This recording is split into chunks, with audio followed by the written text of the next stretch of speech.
I'm Scott Snibbe, and this is How to Train a Happy Mind. The meditation I'm leading today is a 10-minute version of the sequence I share in the How to Train a Happy Mind podcast and book. Many Tibetan Buddhists like myself do this meditation every day. When I have a lot of time, it takes about half an hour. But when I'm pressed for time, I can do it in as little as a minute, just listing the subjects to have a quick feeling of their meaning. The precious life, impermanence, cause and effect, suffering, renunciation, love, compassion, and interdependence. We lead live meditations like this one every Sunday in our Train a Happy Mind community, which you can join for free or by donation at trainahappymind.org. There's also an archive there of over 100 meditations I've led for the community over the past 2 years.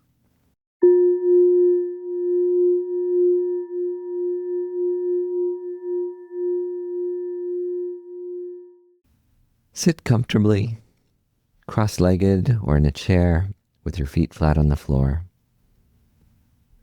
Let your hands rest in your lap, spine upright, shoulders relaxed.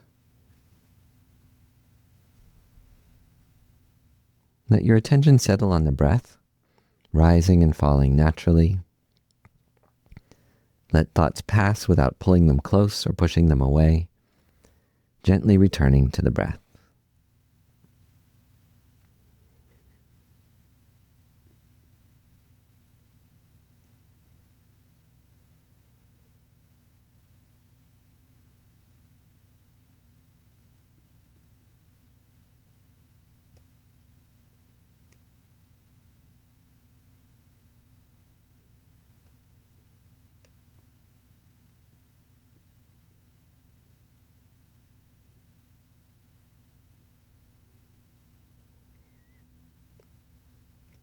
Set your motivation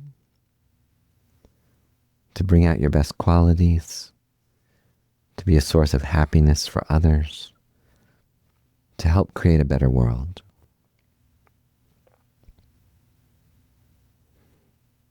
Then reflect on the preciousness of your life. If you have health, shelter, some resources, you're already more fortunate than most people in the world.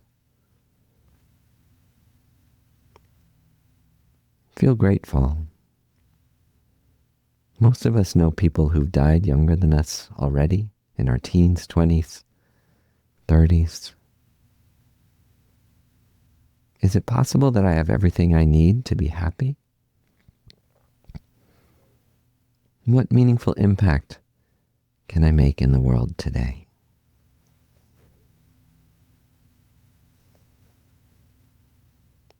Notice how everything within you is changing.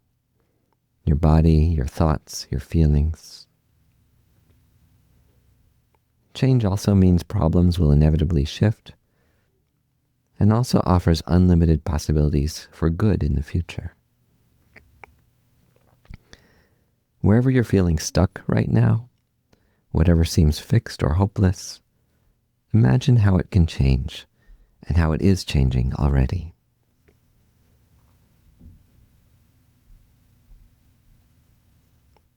Bring to mind one good thing you did recently and rejoice in it.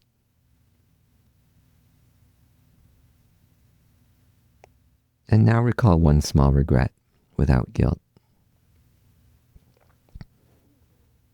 Notice what led to it, how you might act differently next time. Feel your potential to change and grow.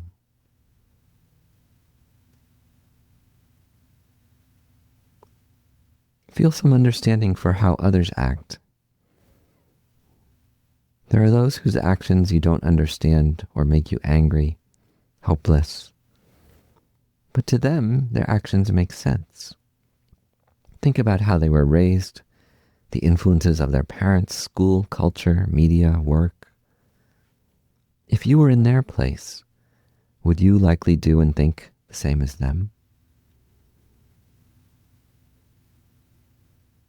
Understanding and accepting others doesn't mean we agree with their actions, and in fact it can help us more skillfully oppose them or eventually reconcile with them.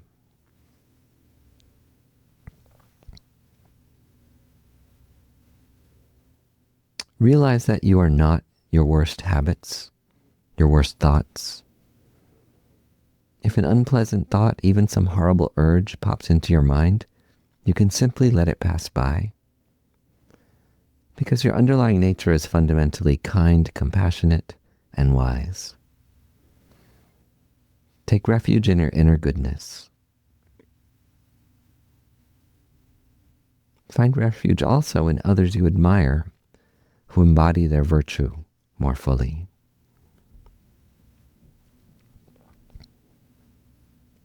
And steer yourself inward to the deepest part of your mind for a moment. Your mind is clear and knowing. Let those words steer you to some experience of your deepest nature, beneath your relationships, job, moods, identity, even your personality. Let your mind look at your mind for a moment to discover what it finds.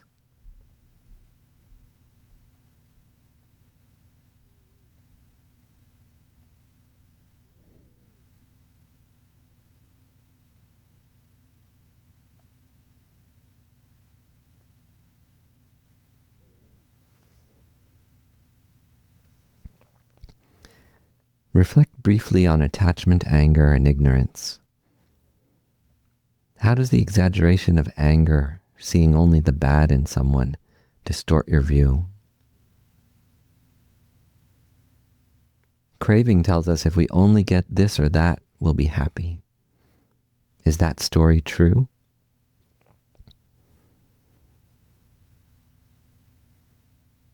Are we really as separate, lonely, alienated as we feel? Or are these distortions clouding our ultimate interdependence with all other life?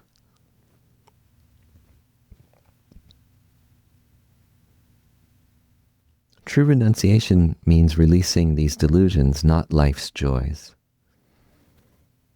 Imagine life with less craving, resentment, and self-centeredness. Wouldn't you enjoy life's pleasures more fully? Wouldn't your relationships be better?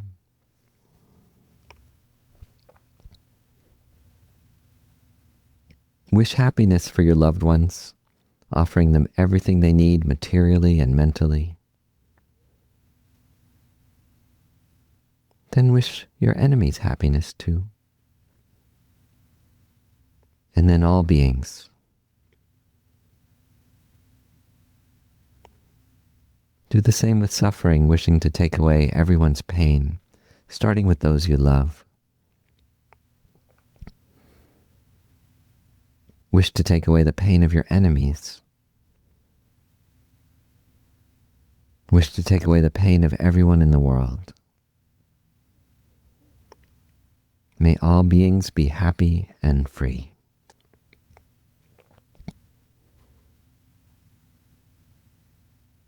Celebrate all the goodness in yourself, your friends, your heroes, even your enemies.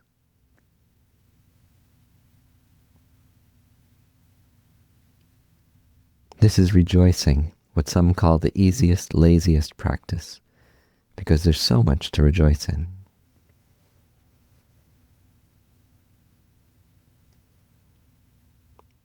Now ask the deepest question. Where is this solid self that gives me so much grief? That wants so many things, yet is never satisfied? That sees its problems not stemming from delusions, but projects its delusions onto those around me. Do I find this annoyed self in my body, my thoughts, feelings, perceptions? Notice how elusive it is. If this self that seems so important shifts from place to place, is it really there? Or maybe you don't find it at all. If so, embrace a way of being that's a tumbling collection of mental and material parts, changing, interrelating. They function perfectly well without a center, without an ego, without that strong hard core of self that causes us so much grief.